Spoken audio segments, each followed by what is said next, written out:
I can't do this. Sure you can. Who knows, you might like it. It's a killer rush. Buddy, this is your fucking wake-up call, man. I am an FBI agent.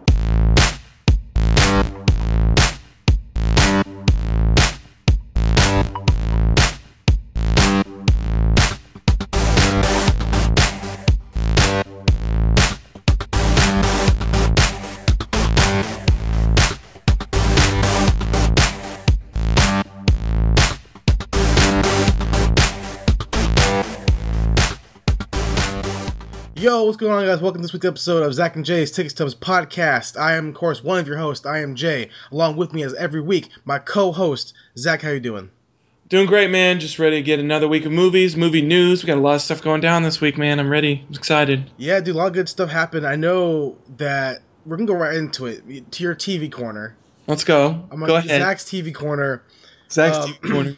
The Walking Dead ended this week, right? It did. It ended really big. I heard it was good. It was really, really good. It was a solid season ending.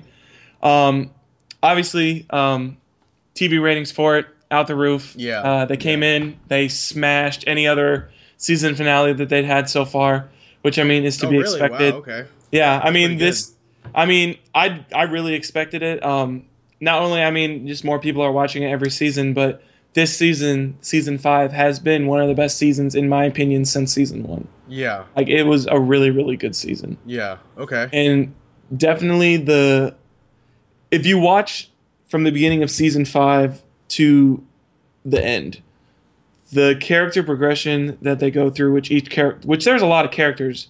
Yeah. 'Cause, I mean, even just when they were just starting off in Terminus, there was about 10 of them there. Okay. And then they added on, like, a few people. We obviously lost some people. So, I mean, even right now, they're still hovering in the main group around, like, 10 or so people. But even with that, like, you still get a decent amount of character progression in between each one. Like, even in this episode, I mean, it wasn't that long, but you had, like, a moment with Abraham and Eugene because they hadn't talked since Abraham basically beat his ass for lying to him about DC. But yeah, you see that. They kind of turned over a new leaf, and Abraham kind of, like, accepted the position that they're in, and that Eugene did what he did because he wanted to survive. So, I mean, there's that. You've got Rick just being, like, total fucking badass, Yeah. taking over everybody, telling everybody what the fuck they need to do, which happened again. As usual. He has definitely become the pseudo leader of Alexandria after this episode. They definitely are looking to for him to make all the major decisions. So as a whole, was the season one of the best seasons, right? As in general, As a whole, one of the best seasons in my opinion so far. Because I like I said, everyone knows this. Yeah, I have not watched many of this season. I've only watched season 1. Yeah, that's all I've seen. Which was a really good season. And season 1, I to this day, I will say this wholeheartedly that I think season 1 of The Walking Dead is some of the best TV I've seen ever. Mm-hmm. Yeah. That 6 episodes, right? 6 episodes. That was like some of the best, well produced, just like the most interesting, reel you into the story, I've ever seen.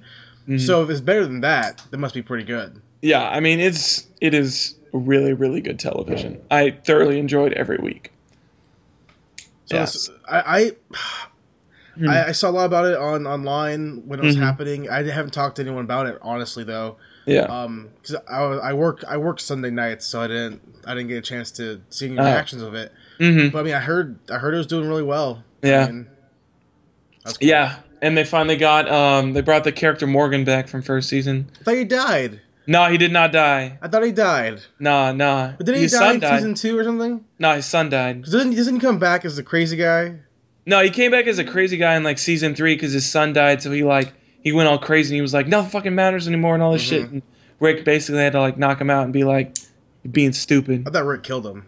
No, he didn't. He just knocked him out. Okay. And I think he left him a map. It was like, find me at blah blah blah place. When you're better or something. Yeah, when you're better or something like that. Basically, because in this episode, in the season finale, they bring him back, and like he saves Daryl and this other guy from Alexandria who are like got basically trapped in like they got trapped by this different group who like set up this big like walker trap in like a canned food drive. So it's like they're trapped in this car, and Morgan comes saves them, and he was like, do you want to come with us because we have like a place to stay and all this stuff? And he was like, nah, I got my own place I'm gonna go to. And he shows Daryl the map, and Daryl sees like the message from Rick on it. He was like, shit, this guy's coming with us because he knows Rick.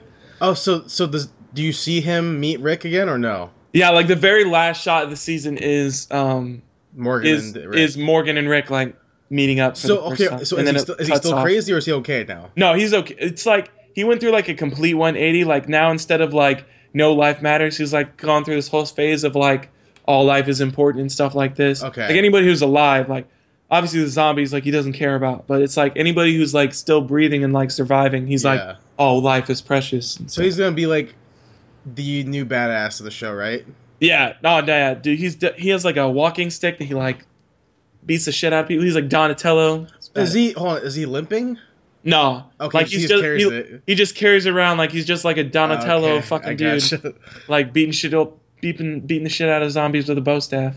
Well, that's kind of cool to bring in. I mean, I think that's cooler than having some new character come in. That's kind of cool to have him come back. Because I figured most people thought he was dead.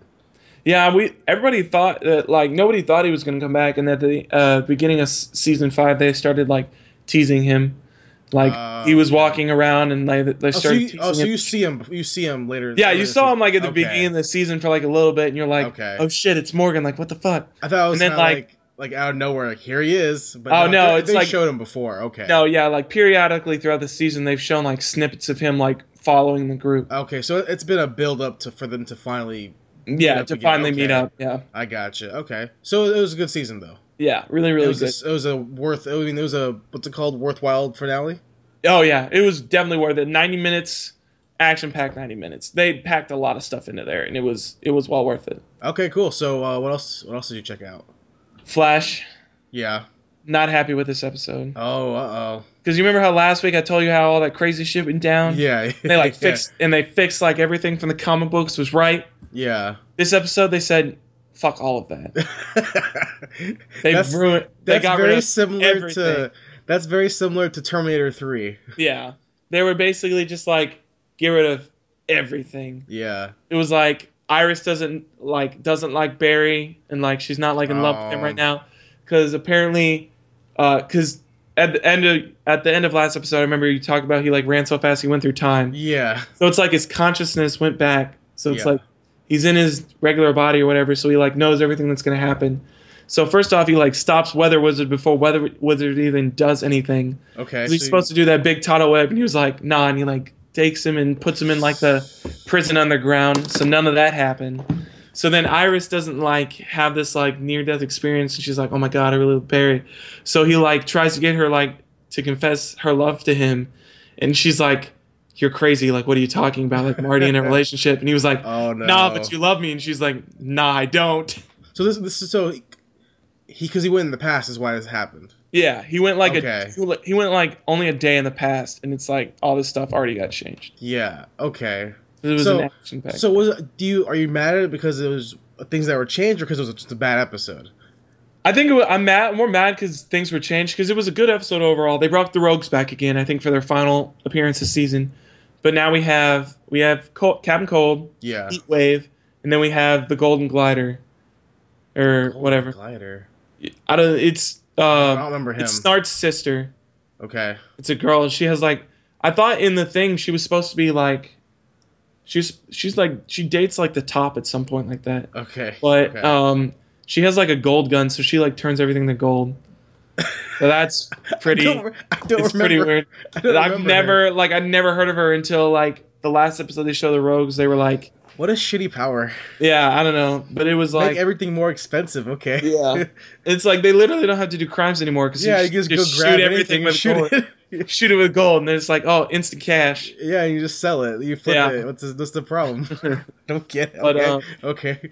Yeah, but she showed up, but you had Cisco got kidnapped by Snart and Heatwave, and you saw a cool little moment with him and his brother, and like kind of like a relationship for him like outside of the original Flash team, which was kind of cool, and you got to see his home life. And then Snart figured out that Barry Allen is the Flash, thanks to Cisco. Yeah, because Snort was like torturing his brother, and he was like, "I'll stop torturing you if you tell me who the Flash is." And he was like, "All right, I'll tell you." So he told him that it was Barry Allen. So, but then they made some sort of like weird like pact at the end, like without fighting. That they was like, "Look, you leave out of Central City, and I won't stop you." And he's like, "All right, I won't tell anybody you're Barry Allen." And I was like, I don't know how I feel about that. Yeah, once the show starts bringing in the whole identity thing, yeah, and when people start knowing who you are, like I think Smallville, I feel like in Smallville, I feel like 70 people knew that Clark was like super. He was the alien, yeah, or whatever, like the guy saving everybody. I feel like 37 people knew, and it's kind of like it's not really a secret anymore. Yeah, and usually once you bring in one person, then like they start like it becomes a slew of people that know. That's usually a bad hill to go down. Which is why it's a very rare storyline in comic books to have that be the issue. It's like, oh yeah, I know who you are. That's a very you don't see it as often as you expect. Except with Peter Parker every couple of years. It's like every couple of years. I know who you are, Peter Parker. Or it's him telling the world that he's Spider-Man. And then they get their memories erased or something. No, they retcon it. He makes a deal with Mephisto. I believe this is off my memory. I could be wrong. He makes a deal with Mephisto, who is Satan. Yeah. For not Mary Jane, but for Aunt May's life, which in turn changes the world or something like that. I believe that's what happens. That's a horrible retcon. Yeah, it's really bad. But hey, I mean, whatever works. Whatever works, I guess. So what about Arrow? Arrow was good. It was a Suicide Squad episode. I did see that part. Yeah. Yeah, I think it's gonna be the last one because they ended up unless they bring Deadshot back because they killed him. I saw that too. Yeah. That's dumb. It was really dumb because I really liked the actor who played Deadshot, and you got to see a lot more of like his backstory and like how he became to be Deadshot. It was like he was basically the soldier who came back with PTSD and all that stuff, so he got sent to jail because his wife felt threatened by him and all this other stuff. Isn't Will Smith playing Deadshot? Yes, in the movie. Oh no, yeah. I like the guy from Arrow a lot. Yeah, I like the guy from Arrow a lot too. I don't think Will Smith is going to be a good Deadshot. I don't know. I make some dumb jokes. We'll see. I don't know. I have no opinions about Suicide Squad yet.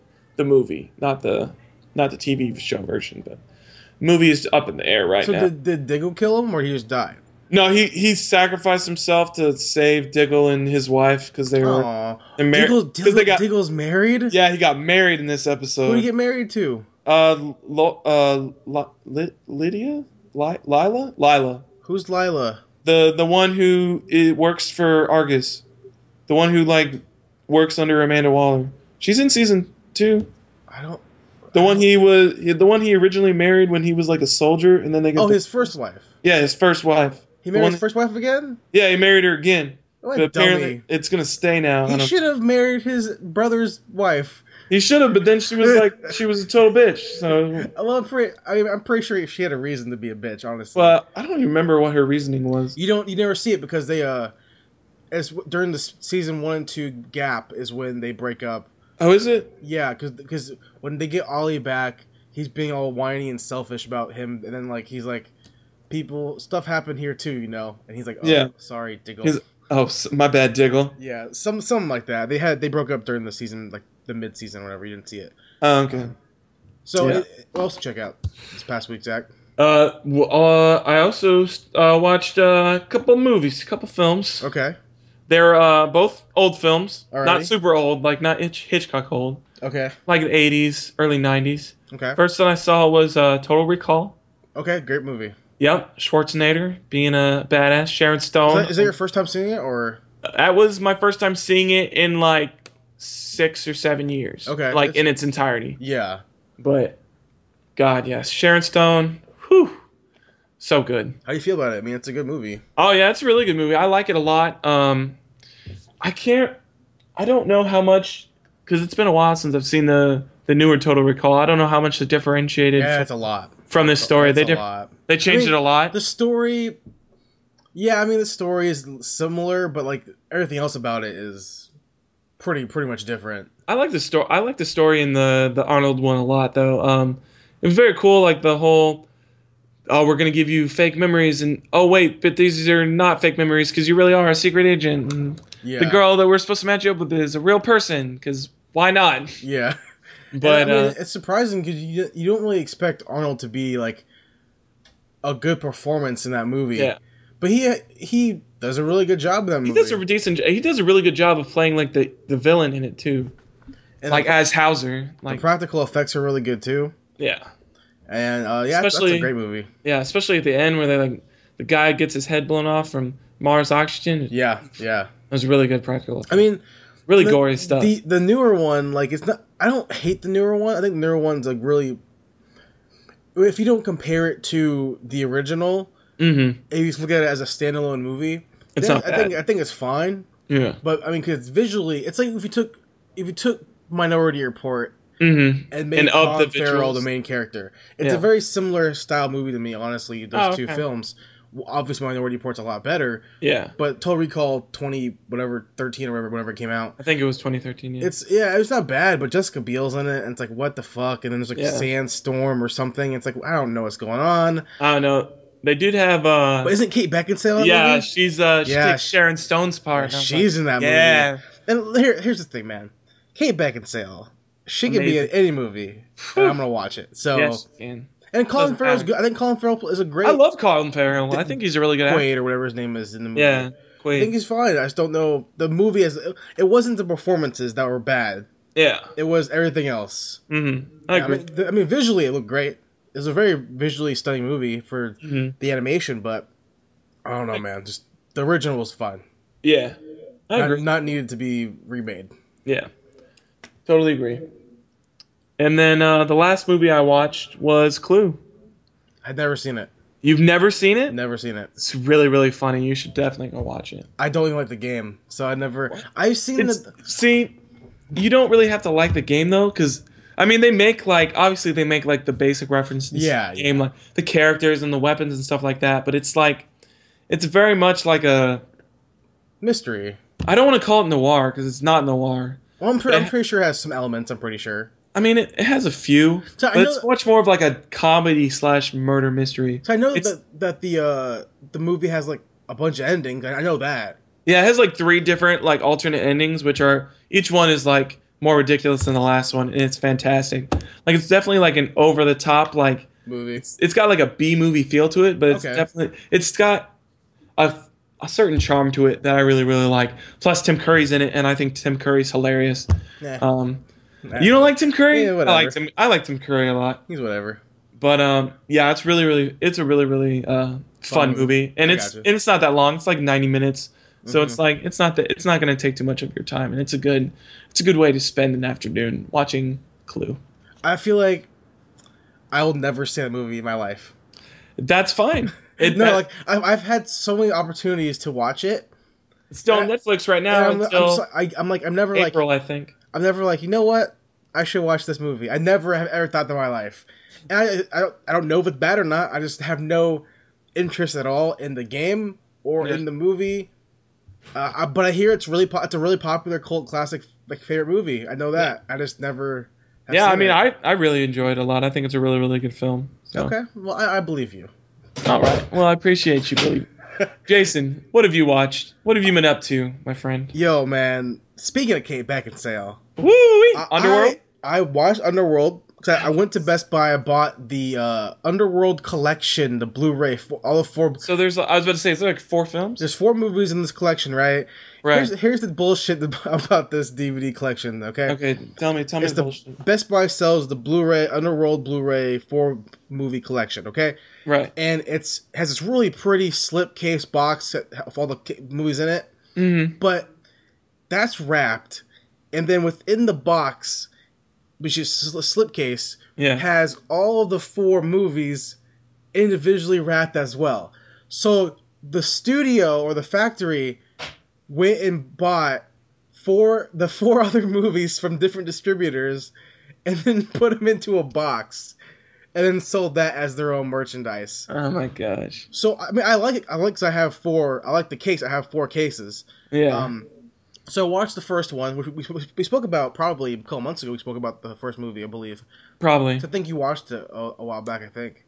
I might have watched the newer one. Okay. I can't remember. But Underworld 1 is such a... Oh, no, we're talking about vampire movies is what we're talking about. Oh, yeah, that's right. That's what we were talking about, yeah. But Underworld 1 is such a great movie. It's so fun and so corny and very, like, campy-esque. Like, a lot of cool things into it. It's a very different type of vampire movie. Yeah. And it's very interesting and fun, and Kate Beckinsale is awesome in it. She's a super awesome, strong character. At the same time... She's not very over-sexualized at all, even though she's wearing tight leather latex. Yeah. But she's never really sexy in it. Yeah. I mean, her and the main character don't even really have sex, I don't think. Which is weird. I think they do in the second one. They probably do. But it's very cool. It's a very gothic-esque. It has great practical effects in it for all the Lycans. It's a cool story. It's fun. Very Van Helsing. I mean, she's in the movie too, so it's okay. She is. Oh, gosh. She's... In Van Helsing? Yeah, that outfit. Okay. Oh, yeah. But Underworld's great. I haven't watched Underworld 2 yet. I mean, I've seen Underworld 1. Yeah. I've seen 2. Haven't seen 3. Haven't seen 4. I've seen 3. The Rise of the Lycans. 3 is Lycans. 3 is Lycans. But I've seen the one after Lycans then. Awakening. Yeah. That 4, one was... I like 2 better. Yeah. See, I've 2... Evolution's cool. I like Evolution a lot. Yeah. I still think 1 is the best one. Yeah, I think so. I don't know. I like 1 a lot, but I like the villain in 2 though. Marcus? The old the very first werewolf and the very first vampire. I thought that was a really cool concept for them to do. But yeah, I think 1 was definitely just a better movie, but 2 was a lot of fun. Yeah, see the thing, like one you can tell they weren't sure how it was going to do. Yeah, which is why I thought it was so amazing. Had a lot of heart to it. You can tell they're big fans of the genre. Yeah. And I didn't know who Kate Beckinsale was before Underworld. I still can't tell you the guy's name who plays the guy. I still can't tell you who his name is. I don't even think I remember seeing him in anything else since Underworld. Yeah, he probably has, but nothing as big, honestly. Yeah. And then Underworld 1 also, the guy who plays the Lycan, Lucian, I believe is his name. Lucian, he plays like the big bad Lycan guy. He is so cool. In the first movie, he's so cool. Yeah. And then in Underworld 1, the main character, the main guy, he's like a doctor, right? He's like a surgeon or something.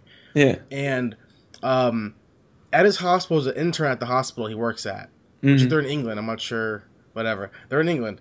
Right? And then one of his interns is Wentworth Smith. Is that his name? Wentworth Miller? The guy from Prison Break. Oh, okay, yeah. The guy who plays Captain Cold, right? Yeah. That's Wentworth, I'm pretty sure, yeah. He plays Captain Cold, right? Yeah.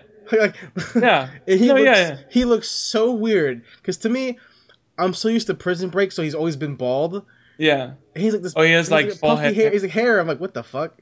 So, this is random. But Underworld, I watched Underworld. Really good movie, obviously. Yeah. And then I watched this Discovery Channel miniseries documentary called When We Left Earth, the NASA missions. Okay. But pretty much a documentary series about 6 episodes about the first space missions from Mercury, the Mercury missions all the way up to the building of the ISS, whatever it's called, International Space Station. Right. Really cool. If you're into space stuff, check it out. I mean, I have been on this huge tear of this like fiction or non-fiction science stuff because I already love science fiction, so I'm already all about spaceships and stuff. Yeah. But I've been really interested in watching and reading about non-fiction stuff. So it's a really great documentary miniseries. They interview Buzz Aldrin, and this came out in 2008. So they interview everyone that is alive that they can interview that were on the missions from like the Mercury missions all the way up to the Gemini missions. Also, they talk to everybody, so it's kind of cool. That's awesome. They interview President Bush Sr. because he was there. He did some stuff. That was kind of cool. Yeah. It was very well informed, very well made, very high res. I bought the Blu-ray. High res, upgraded footage from the 1960s all the way up to 1970, whatever. Really cool. And then they show the Challenger exploding. They show Columbia exploding. They have all these different parts of that. So it's a really well made documentary. And it takes you all the way up to 2005, I believe. So nice. I recommend it if you can see it. Then I watched a show called Defiance. Not all of it. I watched the first 4 episodes of Defiance, which is a sci-fi original show. Okay. Which I thought I would really like. And you didn't? I'm not into it, man. Okay. It's a science fiction show about like a bunch of aliens terraforming Earth, and then a big war happens, and then they crash land on Earth. So it's like Earth and the aliens living together. Mm-hmm. And like it's a cool concept, but there's 0 spaceships in it, and the CG is like so ass, and like it's whatever. And the show does have 2 cool things, right? Okay. It has one of the main girls in the show plays is Dexter's wife. It's Rita. Oh, it's Rita? Yeah. Nice. And then you watched season 1 only, right? You haven't seen season 2? I have not started. I still have yet to start season 2. And then one of the other bad people in the show is Dexter's side girlfriend from season 2. So it's like 2 Dexter veterans are in the show. That's kind of cool. Other than that, it's like a whatever Monster of the Week-esque type of show, which is fine, but it's just nothing spectacular to blow my mind. Right. I'll probably finish it at some point, but it's like it's a struggle. It's a struggle to get through. Yeah, and the last thing I'm watching currently, I am rewatching a cult classic sci-fi show. Okay. Cult classic that if you talk bad about it, there are people, fanboys and fangirls will fucking kill you. Yeah. I'm talking about Firefly. Oh yeah, they will definitely murder over that show. And I love Firefly. I think it's an amazing science fiction show. I really was bummed out that I didn't get more seasons. I love Serenity. I think it's an awesome movie. So I'm rewatching. It's probably my 3rd time rewatching it now because I bought it on Blu-ray. I really enjoy it. I really enjoy the series. I don't think it's a masterpiece. I really like it though. It's a fun Western sci-fi show, which is why it's really interesting and cool. That's cool. Have you seen it before, Zach? I've never seen Firefly, actually. I would say give it a watch, man. It's only 13 episodes. I think Netflix has it, I believe. Okay. It's like cowboys in space. Like, literally, it's cowboys in space. That sounds pretty cool, actually. Yeah, look, they have the space stuff, but then, like, the planets are still, like, Western. I don't know why. They have, like, hovercrafts, but they're Western. Okay. It's a really cool show. Nathan Fillion, Alan Tudyk, Summer Glau, who's gorgeous. And then it's a really cool cast, really cool concept. Joss Whedon, Buffy, all that kind of stuff. Dollhouse. Firefly is great. Great show. Got it. And that's the last thing I watched. All right. Not bad. So no more Stargate? Oh, yo, I didn't put... so I finished season 2. Okay. Season 2 is finished. Right. I pulled the disc out for season 3. Disc 1 of season 3. Yeah. I put it in. I watched the first half of the season premiere. Because season 2... ends so badly. So badly. I start season 3, and I'm like, I can't do this right now. So I take it out, and I start watching Firefly. I mean, I'm going to finish it. Finish it. I'm just taking a break right now. No. I believe you. Taking a break. I got you. Which leads us to our next segment of the show, the news segment, where Zach and I talk about the biggest news articles in the movie and TV world of this past week. Zach, what you got for me? Okay, first thing I got. Steve McQueen, the director of 12 Years a Slave, has hired Gillian Flynn to write the screenplay-ish script for his... I can't remember if it's a movie or a TV show. The HBO show? The Widows. No? I think it's a movie, but it might be a TV show. But it's called Widows. It's basically his TV show take on a bunch of female spies. It's like a female version of Ocean's 11, basically. Oh, okay. So yeah, cool. He hired Gone Girl to write that. And does that okay? Because I think HBO picked up his show. That's for stars David Oyelowo. Yeah. No, this is a different story, right? This is a different thing. Different thing. Okay, gotcha. Yeah, but so that's really cool because I think obviously we know she's a good writer. Yeah, obviously we know she can write very interesting women. Mm-hmm. And we know that Steve McQueen is a great. He's an amazing director. Even before 12 Years a Slave, he's a really good director. Mm-hmm. So I know that's a good team. It's a good. Yeah. It's a really, really good team. The concept sounds really cool. Yeah, I mean, the concept was the thing that got me, because, the first thing that drew me in was the fact that she was writing it, because I said, I love that this girl is writing this, because I love her stuff. I've talked about her movies her books a few times. Yeah.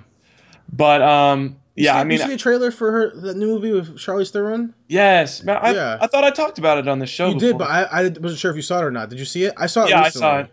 Yeah, it was real. See, because the one that you're talking about is the it's the book that I'm reading currently by her. Yeah. The Dark Places. Mm-hmm. So far, it's really, really good. Yeah. But I think we talked about this before, about Charlize Theron's character not looking physically the same. Yeah, I remember that. As the character in the novel. Mm-hmm. But I mean, it's just a trailer right now. It could change, or they could. Or they could explain why they're choosing not to. Does that bother you, Zach, though? Tangent off the news. Tangent from news. Does that bother you? As a person who's reading something before you see something, does that bother you? They don't hold true to the... That they don't hold true?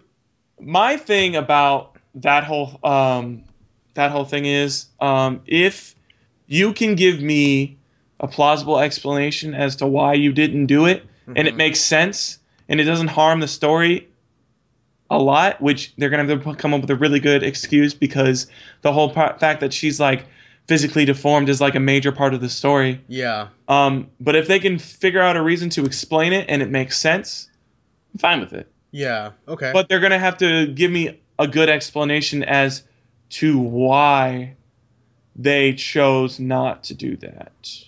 See, because I agree. Because in the book series, The Expanse, which is a science fiction space opera novel series that I'm reading, the first novel is called Leviathan Wakes. And in this world, it's a sci-fi world. Humans have expanded to live in our own galaxy, right? Yeah. So there's Mars, there's Martians, and they're humans, but they're called Martians because they're from Mars. Yeah. And humans have colonized the asteroid belt, and they're called Belters, right? Yeah. And in this series, since they live in the asteroid belt, there's less gravity. So when they grow, their bodies are different than humans, like right. Physically, right? So they're much, much skinnier and much, much taller than regular humans are from Earth. Yeah. Because the gravity is different. Right. Which causes a lot of frustration between humans from Earth and Mars and the people from the asteroid belt. Because are you really human? You look like not human. You're super tall, lanky. You're however many tall, 7 foot tall. Yeah. And you're a kid type thing, right? Yeah. The sci-fi picked up the rights to make the show. Mm-hmm. I'm all about it. Yeah. The trailer came out in January. I'm all about it. It has Thomas Jane in it. I love Thomas Jane. He played the Punisher. Okay. In the trailer, he plays one of the main characters who's a belter. So he's supposed to be tall and lanky. Yeah. Thomas Jane is not tall lanky. He's an average sized dude, not alien height looking. Or whatever. Yeah. And they're showing the trailer. I was like, these people look all the same. Yeah. There's frustration in this series because of this visually. Yeah. So taking that away, and there's no explanation, it makes no sense. Yeah. So I feel like in that point, it's kind of like, why? Why do that? Hobbits are short. If they made hobbits regular size, it defeats the purpose of them being hobbits. Yeah, and it'd be the same thing if like they made dwarves the same size as elves or some bullshit. Like it doesn't make any sense. Also, on a side note, it's a BBC miniseries, and it's a quartet of women who take over for their husbands who failed the robbery. Oh, okay, cool. That sounds interesting. So it's still like Ocean's 11, but it's like the Ocean's 11 failed, and so now the women have to step in. Okay, but it still sounds really, really cool. But yeah, it's BBC miniseries, but yeah. Okay, definitely down for that. When is it coming out? Did they say when? Hold on, give me 1 second, and they might. Let's see. I don't know. No, they still don't have a time on it yet. Makes sense. I think they're still just doing in production stuff. Like she's still writing it and everything. So. Okay, cool. I got some news. Shinjuku Swan. Okay. Which is the new movie from Sion Sono, who's a Japanese director. Okay. He directed movies like Suicide Club, which is an awesome Japanese horror film, which you haven't seen, check out. I like it a lot. And his trailer for that new movie is out. It's based on manga of the same name. Okay. It's about a guy who's really broke and he's a loser. Yeah. And then one day he's hanging out in Shinjuku, in Tokyo, and then he gets a job working as a recruiter, which is pretty much a guy who goes around downtown Shinjuku area and picks up girls to become hookers and like people to hang out with men and stuff. Oh, okay. And he gets reeled into that world of that stuff, And the trailer looks the trailer, it looks so crazy, so absurd and like interesting and fun and like violent and very, very Japanese delinquent type of stuff. It's the best type of stuff. Yeah, I'm very excited. It has a lot of great Japanese actors in it that, if you're into Japanese cinema or television, you'll know who they are from their prior works. Yeah. So I'm super excited for it. That trailer's out. Awesome. My next piece of news: Spielberg, Steven, set to direct Ready Player One. Yeah, fuck that, man. You don't like that? Listen, no, I like it. I love that book. I love that book so much. Okay. Right? But why not Spielberg? And when I feel like that's what your issue is. When I initially heard that Spielberg was doing it, I was very excited. Okay. I know he can direct anything. Yeah. And make anything good. Yeah. But then I saw the list of people that were in talks to direct it before they approved Spielberg. The only person I heard before Spielberg was Nolan. Nolan was one. He was one, which don't do that. Yeah. Nolan can't make a fun movie. Yeah. And I saw a couple other people, but then it was actually I have a list, I think. But the big one was Robert Zemeckis. Okay. Okay. The guy who did Back to the Future. Yeah. Was going to direct Ready Player One. Mm-hmm. That is a perfect combination. Yeah. Because that dude, Back to the Future, is such a fun, well-made science fiction movie. Mm-hmm. When's the last time Spielberg's made a fun movie? Like a fun one. Not a good one, but a fun one. Maybe never? Jurassic Park? Was it really fun? I mean... Like this Ready Player One is like a video game novel about a video game, about an MMO. So I feel like Zemeckis has a better sense of that, I would imagine. Mm-hmm. And I'm not saying Spielberg's not going to do a bad job. I just think Zemeckis would have been a better choice. Okay. But I'm still excited to see this movie being made, just flat out. Yeah. I'm not sure how you feel about it, but that's how I mean, I've never read the book, but I read basically the synopsis of it, and it sounded like a really cool, interesting thing. Like the guy's trying to find some Easter egg or something like that. Yeah, he is. To do, I don't remember exactly what it's supposed to be for, but it sounded really cool. Okay, so and I'm gonna give you a quick, brief synopsis about Ready Player One. Or give it to me. Okay, so Ready Player One, this guy creates virtual reality. Okay. Everyone uses it. It's in the future, and the world's really shitty, right? He dies. Okay. He leaves an Easter egg in the game. Okay. That when you find the Easter egg, you get all of his money. Oh, like shit. $150 billion. You become rich, and you become the owner of the virtual reality world, which everybody wants, because everyone's life is now working through this virtual reality, right? Oh, damn. People have jobs in this virtual reality. That's how it works, right? Shit. So it's basically about a bunch of people they're called Gunters, because they're hunters of the Easter egg. Okay. And it's them all trying to find the Easter egg, as well as them competing against a rival corporation, trying to find it for corporation purposes. Oh, okay. So it's like a really cool, like, homage to 80s culture, and it's a bunch of 80s stuff, and like video game retrospective stuff, and it's a really fun... That sounds really cool. Fun, heartwarming, heartfelt book. I liked it a lot. Okay. And Spielberg can't do that. Yeah. Disney working on live action Mulan. I don't know how I feel about that. Script purchased already, nothing final, but they have a treatment already purchased from these two writers. Okay. How do you feel about it, Zach? You said you didn't feel about it? I don't know. I'm really kind of done with Disney trying to milk their properties more by turning them from cartoons to live action. They did it with Snow White. They did it with Cinderella. They did it with Maleficent. I'm just like, they're all right, but they're not fantastic. And here's the problem, man. I'm kind of done with it. Is that Cinderella did so well, right? Yeah. And then Maleficent was a similar case. Snow White didn't do that well, though, did it? I think it did, actually. Did it do really, really well? I don't think it was really... I mean, I know it did well enough for them to warrant a sequel because they're doing the Huntsman sequel. The Huntsman, yeah. Yeah. This is stupid. We've talked about this before. I'm very keen. My thoughts on this whole live action animation thing, I think is... I fucking hate it. Yeah. Because the cartoons are beautiful as they are. Yeah. And we don't need to see Mulan on the movie screen. I don't need to see a real life Mulan. I'm sorry, I just don't. Like, what are they gonna do? They can't remake those battle sequences. They can't remake so Mushu. big. What are they gonna do about Mushu? Is Eddie Murphy gonna do it? If it's not Eddie Murphy, I don't want to see it. I was about to say I don't want Eddie Murphy, or I don't want Mushu if it's not Eddie Murphy. Like, I'm more inclined to see Mulan than Cinderella.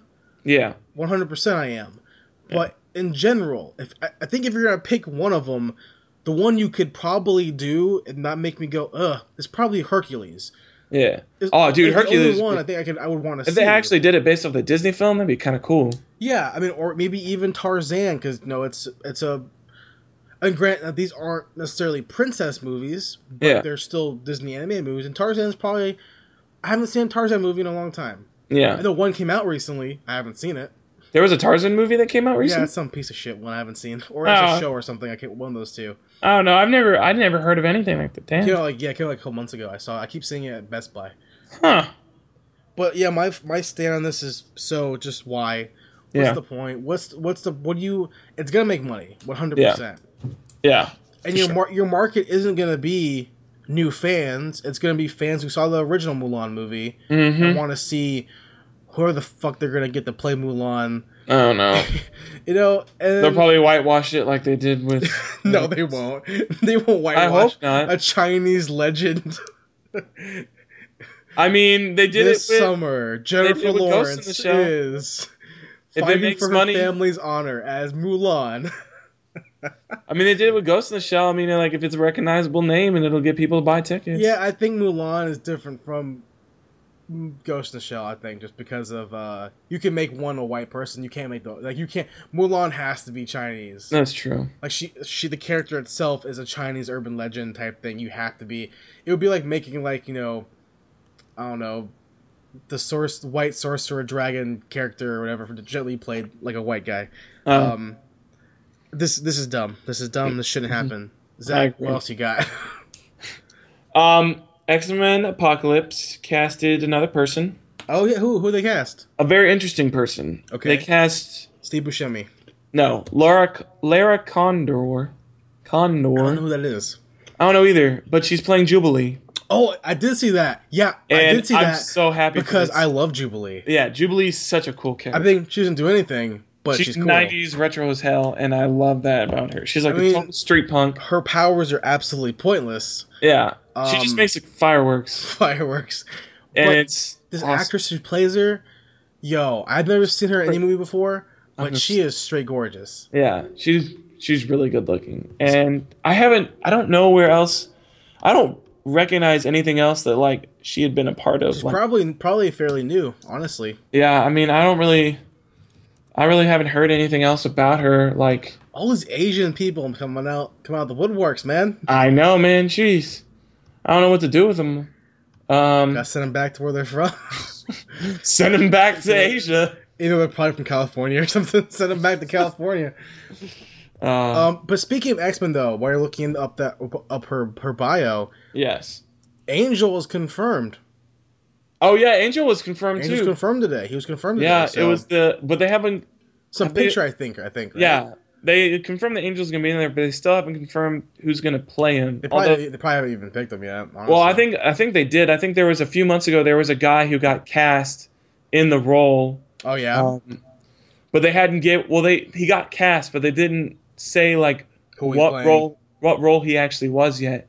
And a lot of people suspected because he was tall, lanky, and he had blonde hair. That like a lot of people was Angel, like, yeah. oh, he'll probably be Angel. Yeah. But yeah, now that they've officially said that Angel's going to be there, and I'm thinking that's what he's going to be. I mean, like I love that character a lot. I think he should have been he should have been in First Class. I don't know why they picked a really random. When First Class came out, I was kind of mad at just they picked a random fucking team. Mm-hmm. And but they called it First Class. Yeah. So that now they're actually bringing back somewhat the actual full First Class. Yeah. It's kind of cool. No, Jubilee's out of nowhere. Yeah. They're just trying to get some minorities or something. Trying to flash up add some yellow to the white apparently. Which is fine, but Wolverine. Yeah. You see Wolverine? Dude. You see this Wolverine story? I saw that Wolverine one last ride for him apparently. One last time. Apparently, I don't know how, because he said that before, and then he changed his story though, and then he was like, "No, I'm gonna keep doing it." Now he's like back to like, "Oh no, I'm only gonna do it." It's bad because like last month he said, "I'll be Wolverine forever." Yeah, and now it's like it was after Days of Future Past came out. He was like, "No, I'm gonna play Wolverine forever now," and then he said, and now all of a sudden he's like, "Nah, I'm not gonna do that anymore."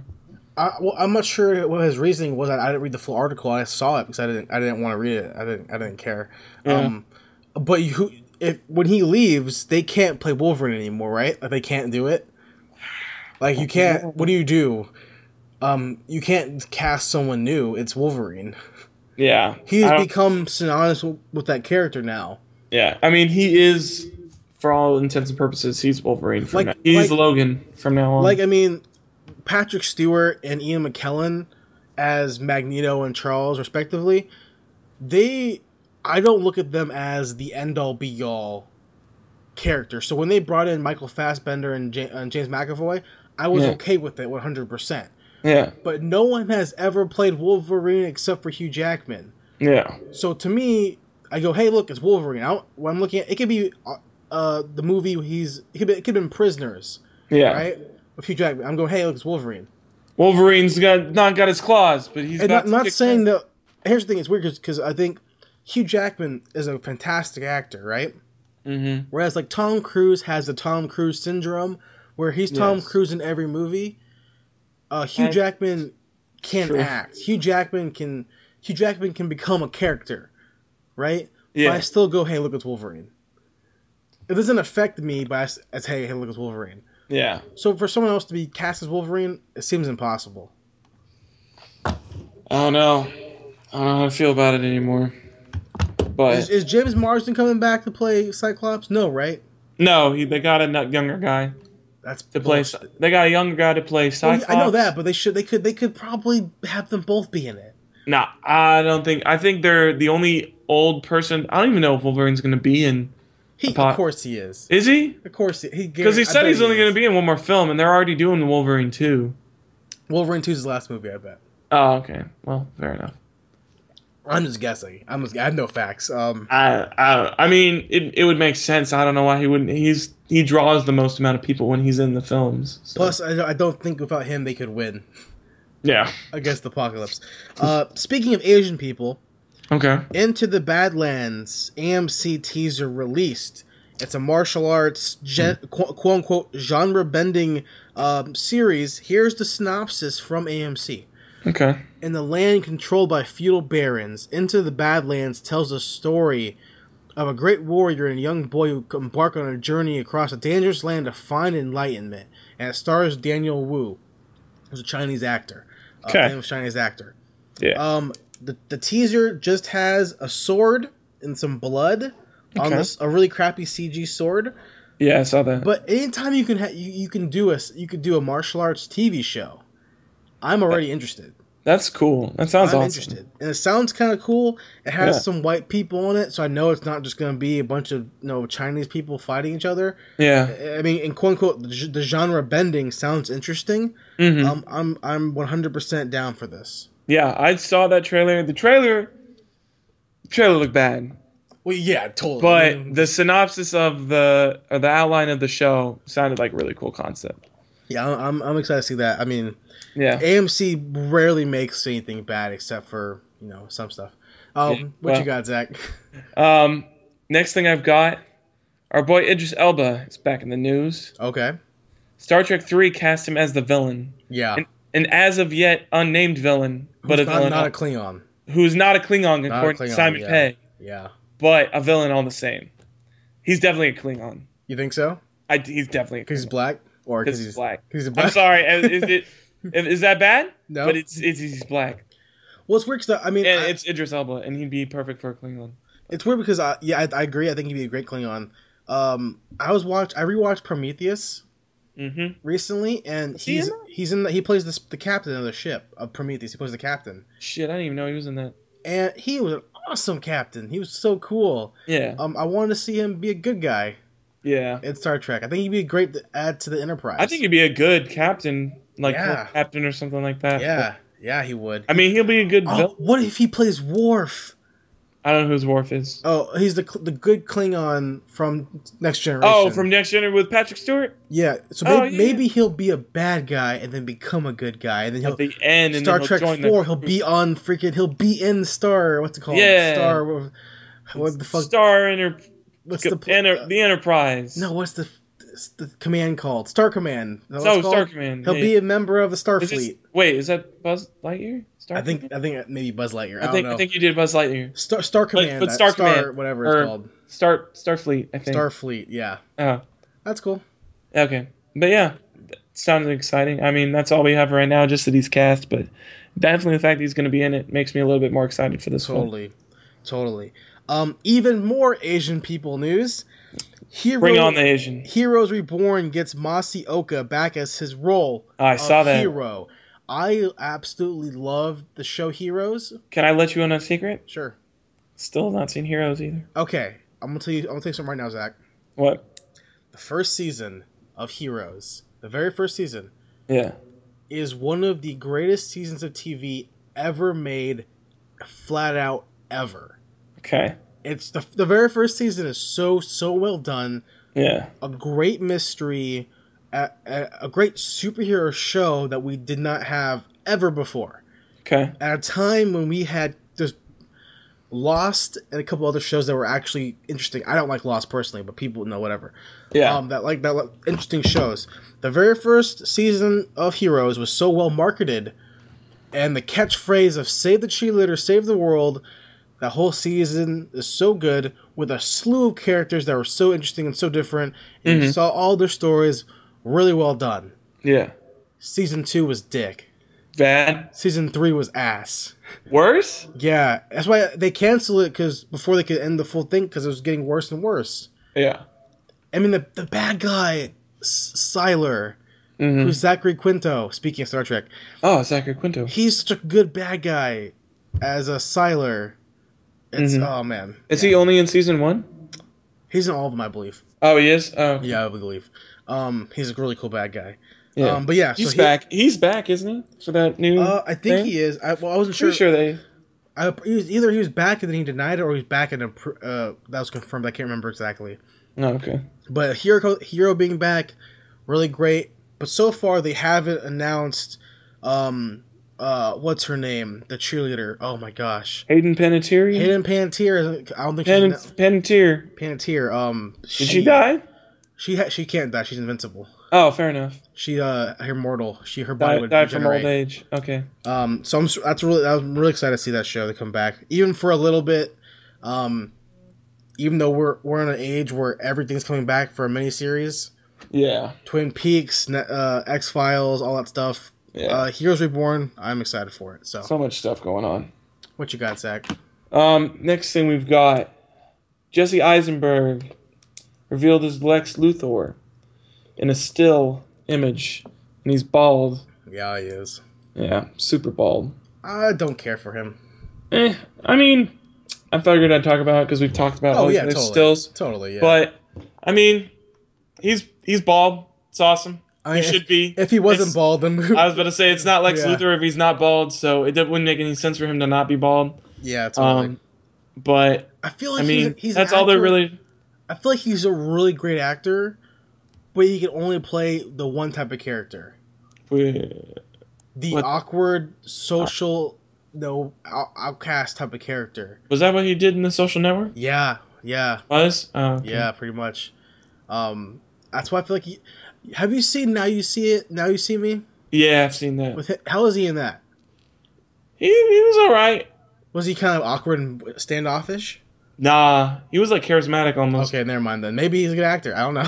I don't know. He was decent. It wasn't like he was like socially awkward or anything like that. He was decently charismatic. Okay, never mind then. I wasn't sure how I feel about him being cast because I just feel like he is too young. Yeah. And to me, I always see Lex as a really big buff guy. Yeah. And he's not a big buff guy. No, he's not. Like Lex is always supposed to try. He's always trying to be like on tier with Superman. Like no, I do to the peak of like human condition. But. I do feel like Jesse Eisenberg can play the ego. Yeah. For sure, but just I think physical. I actually think I talked about this before. when I saw him in that show Double. The Double, yeah. Or not the show, the movie, where he played a very egotistical, like, dark side version of his normal, socially awkward, weird self. He actually did play a very charismatic, dark, and evil, like very Lex Luthor-ish personality in that. That was like his opposite. So seeing that movie gives me a little bit of hope of he could actually be a really good Lex Luthor. Yeah, I mean, I'm sure he'll be fine, honestly. Yeah. My next piece of news, the Leviathan, that trailer that we talked about. Yeah. You know, they got Neill Blomkamp to produce it, as well as the guy from X-Men. Right. Is now being backed by 20th Century Fox. Oh, nice. So they have a big budget studio back behind them to help support, which is great because I think it'll be a great thing to see. It looks like it could be a really awesome movie. We're still not sure if it's going to be CG or if it's going to be animated. I don't know yet. I'm going to imagine it's going to be animated just because the trailer was so well done that it looked like a finished concept. So I imagine it's going to be a CG movie, which is fine. I agree. I still want to see live action though, but that's good news though for sure. Yeah, I agree. 100%. Let's see. Next thing I've got, Slow West trailer came out. What is that? It is Michael Fassbender. Oh, the cowboy with Cody Smith McPhee. Toby Smith McPhee? Is it Cody? I think it's Cody Smith McPhee, I believe. The guy who plays Nightcrawler. He's going to play Nightcrawler. In the star of Into the Wilderness, some hipster movie. Into the Wild? No, it's some movie about Seattle. Oh, Sleepless in Seattle? All the wildness, whatever. Cody Smith McPhee, okay? Yeah, Cody Smith McPhee. But so it's a really interesting trailer. Michael Fassbender is playing a cowboy, so I'm totally down for it. An outlaw cowboy. Yeah, he's like a bounty hunter almost. Fassbender's in it. It's down for it. He's a cowboy. Double down for it. He's a badass bounty hunter. Triple down for it. I saw this trailer and I think it looks really, really good, and I'm down to see it. No, see, I haven't seen the trailer yet. I just remember reading articles about it a couple months ago when they were showing it at indie festivals. Now is he playing a German cowboy or is he playing an American cowboy? It's an American cowboy. Okay. Okay.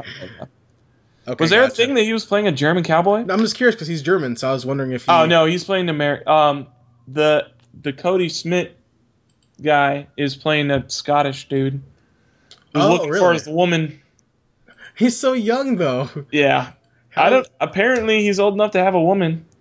Well, I guess maybe back in those days. Yeah, I guess. Makes sense, yeah. Something like that. How old is he? He looks like he's like 18. He's probably around that age, yeah, I imagine. Really young. Yeah, super young. For me, next piece of news. Okay. Star Wars Episode 7. Okay. New trailer. Will be paired up with Avengers 2, Age of Ultron. I saw that. Makes total sense. Disney properties. What's going to happen, we already knew. One of their biggest movies of the year from Marvel's side, having something from one of their biggest movies of the year, period. Yeah. Attached to it. It's like it's done deal. Kind of guaranteed, you know. It's the smartest idea that they could possibly have. Anyone I feel like the crossover between people who are going to see Star Wars and people who can see Avengers is already so big. Yeah. That if anyone was like just a Star Wars fan, fanatic, and they didn't like Marvel movies, you're probably going to go want to see the movie just anyways. To see the trailer. Yeah. And you'll probably end up enjoying it anyway because you're already a big fucking nerd. Yeah. But I don't need to see any more trailers. I'm perfectly satisfied with my Star Wars trailers. I am the exact opposite. I totally will devour anything else that they will give me. Don't be wrong. I when it comes out, when I see it, when we go watch Avengers 2, yeah, I'm gonna be like, oh, cool, Star Wars. I'm gonna be super excited when I hear that John Williams playing. But I just don't. I don't need to see anymore. I already know I'm gonna see it. Yeah, I don't need it anymore. But I will happily watch it. You know, I'm not gonna dive for it, like, oh, I'm gonna go YouTube and try to find the pirate. I'm not gonna pirate this version or anything like that. Like, I'm not that crazy, but yeah, I'm definitely gonna be excited when knowing that that's an extra bonus to when we go see Avengers. What's gonna suck though is when we watch Avengers, Zach, and if the theater we're at skips the trailers. I will walk outside. I will walk outside and be like, "Listen, motherfuckers. Listen, bitch. I'm here for Star Wars. Put that shit back up.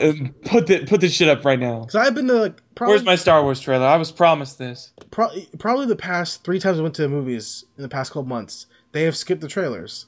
They just completely skip all. Yeah, and I was like, "Yo, where at? At over in Charleston and over in Mount Pleasant." What? I was like, "What the hell, man? Yeah, I want to see these trailers."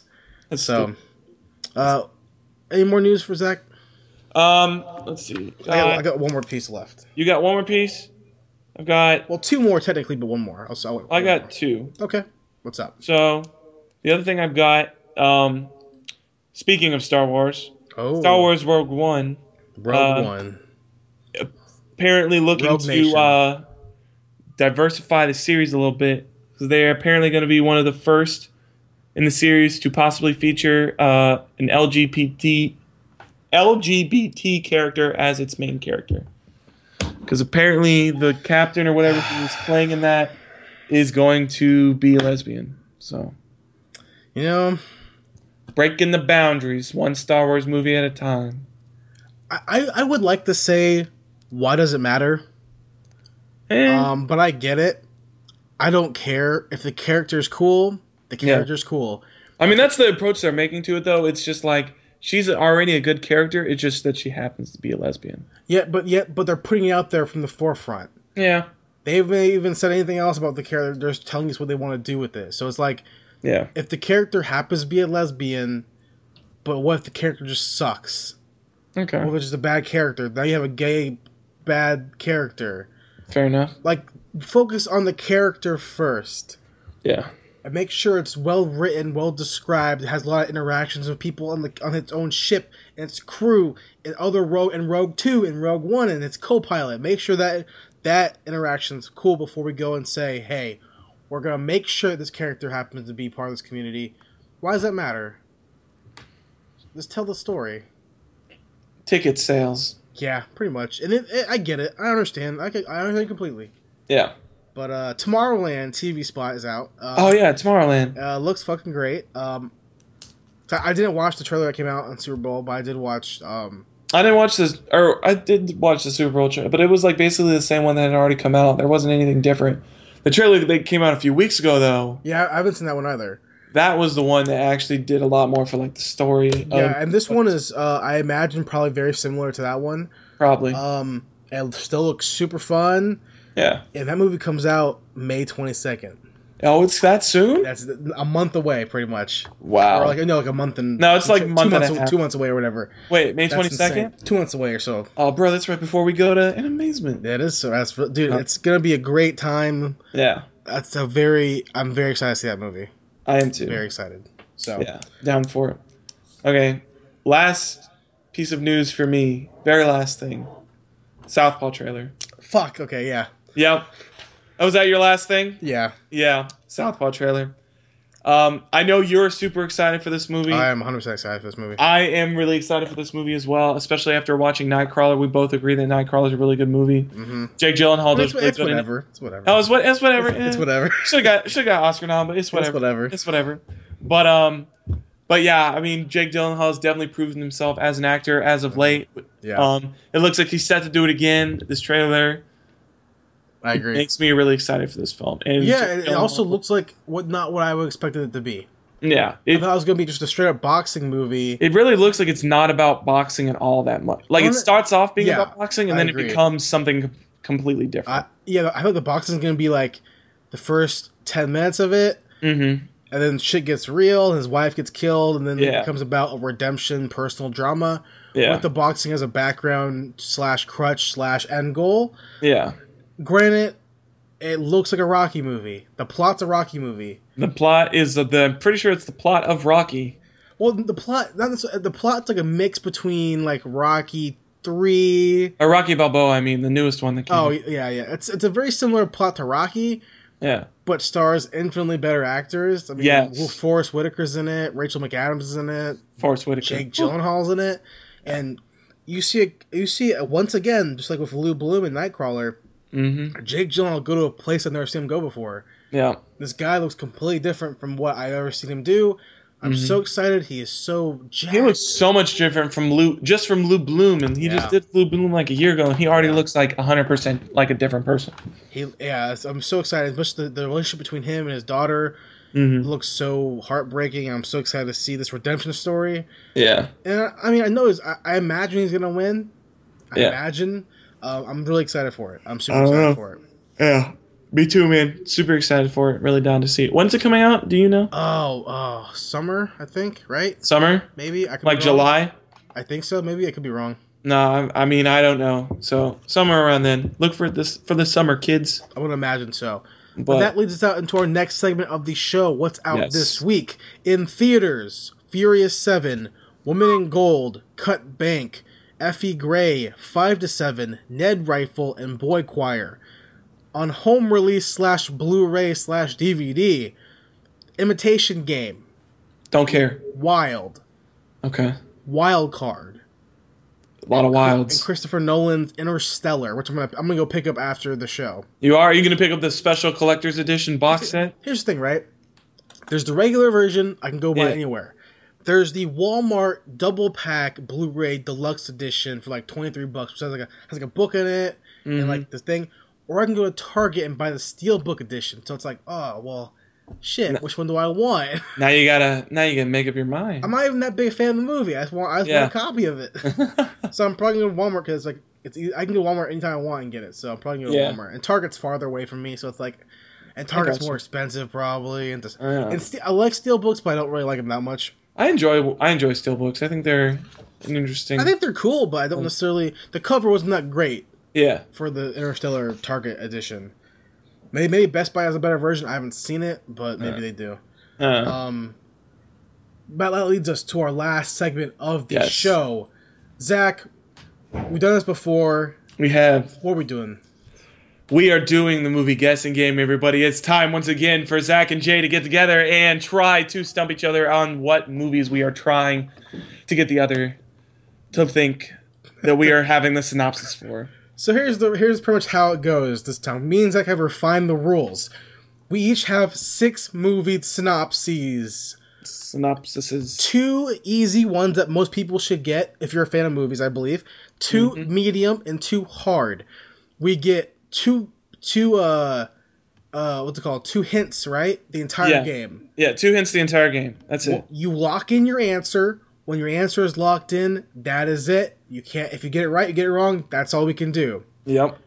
And at the end of it, most people who have most points at the end of the thing wins this particular round. If you don't remember last time, Zach fucking destroyed me. The reigning champ. Because the movies that I picked were not on the same level that you picked. So we were much more stringent with our rule picking. Here's a flashback to movies I picked last time. Gladiator, The Breakfast Club, like infinitely easy movies. So this time, I believe you also picked The Matrix. I did pick The Matrix last time. So this time, and here's the synopsis of the movies I picked. What was it? Out of the Furnace was one of them. Out of the Furnace, I chose. You chose that movie about the kids. I chose the Small Soldiers, Morning Glory. Yeah. Charlie's Angels. The movie with the movie with the kids and they're hanging out during a storm. Did I do that? Yeah. It was like a kid hanging out and like there's a hurricane coming or something. Oh, I don't remember that.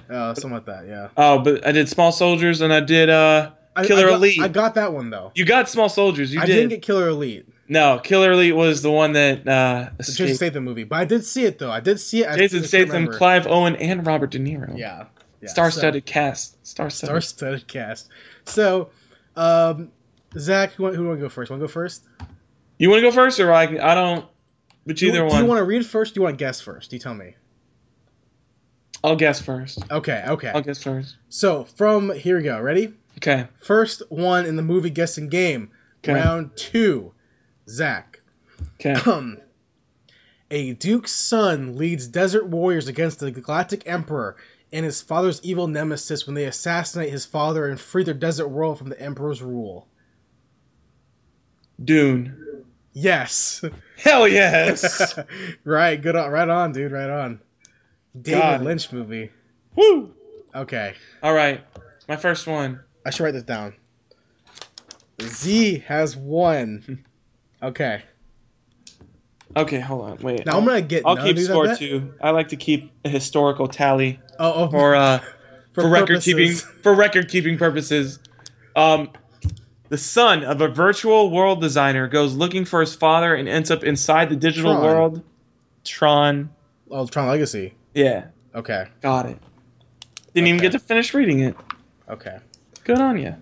All right. I'm gonna also implement this right now. When we say our answer, we should say locked. We can't change it ever again. Gotcha. Okay. So locked. Okay. This one's pretty easy. Okay. Okay. You might get it from the get-go. We'll find out. I don't know. We'll see. Gilbert has to care for his brother Arnie and his obese mother, which gets in the way when love walks into his life. What's eating Gilbert Grape? Yep. Yeah. Yep. See, the name Gilbert's so random, so I was like... I was going to say, if you hadn't said Gilbert, I probably wouldn't have got it. I was like, Gilbert kind of gives away, but that's whatever. Yeah. Okay, so 2-1. This one should be easy, I think, for you. I will find out. But we'll find out. Don't put so much pressure on me, man. Dang. The comic strip detective finds his life vastly complicated when Breathless Mahoney makes advances towards him while he is trying to battle Big Boy Caprice's United Mob. Is that Dick Tracy? Yes. Okay, sweet. You know what's funny? That movie won Al Pacino his Oscar. I thought that was Son of a Woman. I'm pretty sure it's Dick Tracy, I believe. I could be wrong. Is it really? I could be wrong, though. I could be wrong. Is there an awards thing? There might be. I don't see any. I don't know. Okay. This one you should be able to get. Again, this is the medium level. Okay. A naval veteran arrives home from war unsettled and uncertain of his future until he is tantalized by the cause and its charismatic leader. Oh, I know this because this has Philip Seymour Hoffman in it. And it's got Joaquin Phoenix. No, you have two guesses. You have two hints I can give you. Is it The Master? Yes. Oh, yes. Yes, it is. Yep. Yes. Rad. Okay. I think you should be able to get this one. Okay.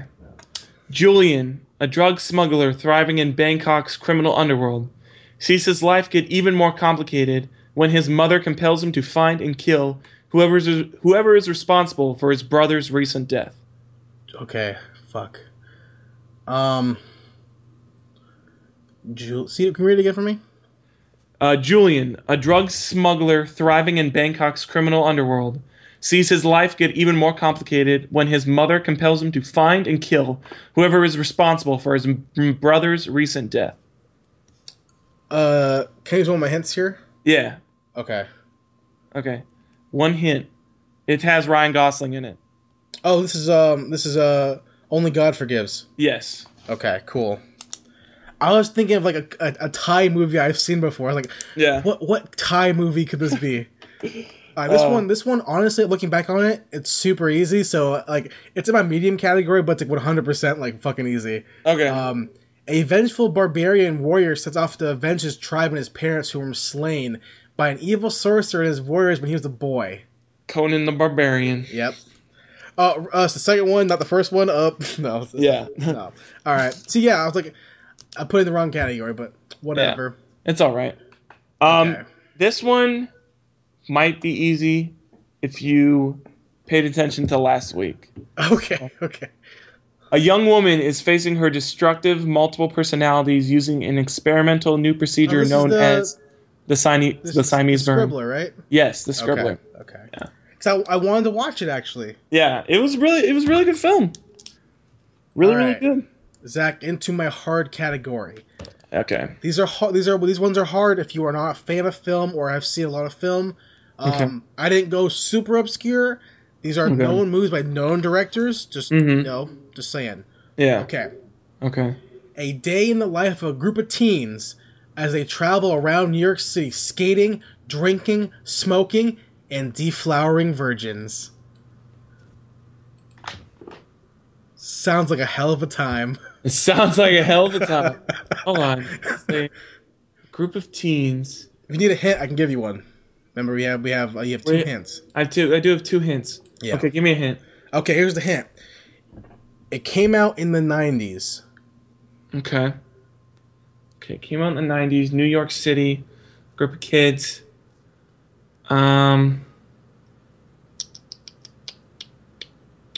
Shoot. What the fuck? If you want to use 2 hints on one, that's perfectly fine. No, I'm not going to use 2 hints on one. Ooh, okay. I'm going to say... Want to read it again? Yeah, read it to me one more time. Okay. A day in the life of a group of teens as they travel around New York City skating, drinking, smoking, and deflowering virgins. Skating. I feel like...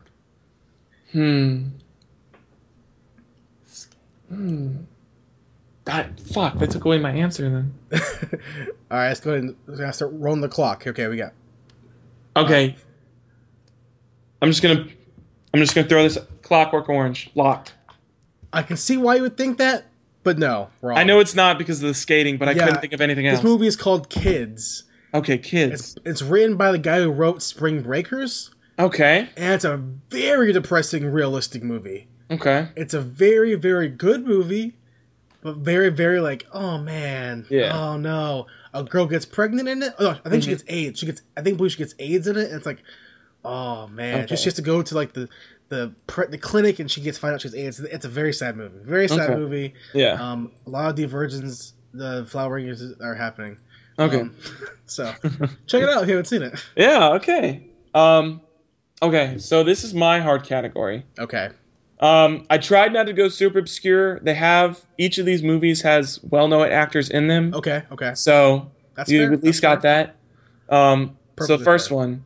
Set in northern Australia before World War II, an English aristocrat who inherits a sprawling ranch reluctantly pacts with a stockman in order to protect her new property from a takeover plot.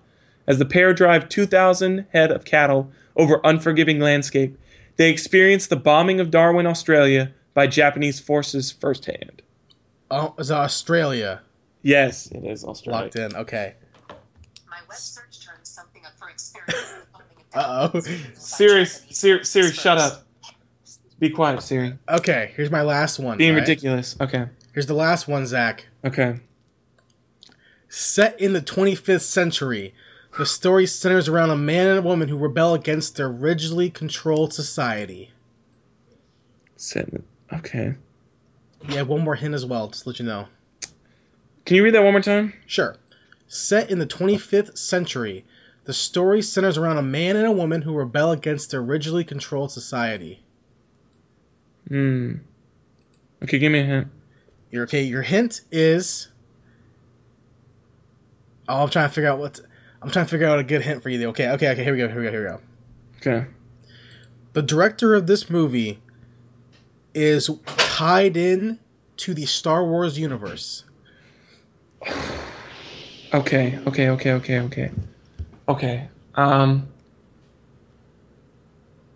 shit, there's like 2 different directors. Fuck. There's a lot of directors in Star Wars, but Is there? Well, yeah. The original Star Wars, though, you said, right? Star Wars, or just Star Wars? I said Star Wars in general. Oh, okay, Star Wars in general? I don't think you're going to get this one. 25th century. That could be either a new or an old film. I'm going to go with Metropolis.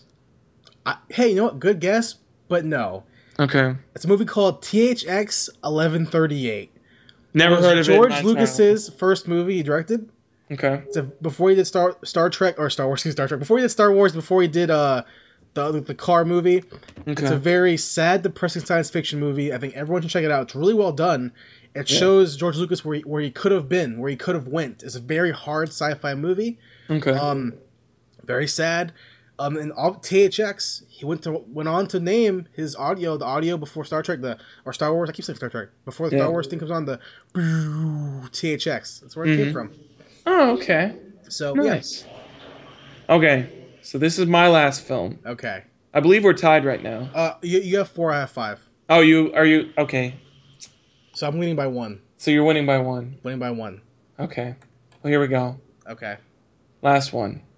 A mild-mannered man becomes a local hero through an act of violence, which sets off repercussions that will shake his family to its very core.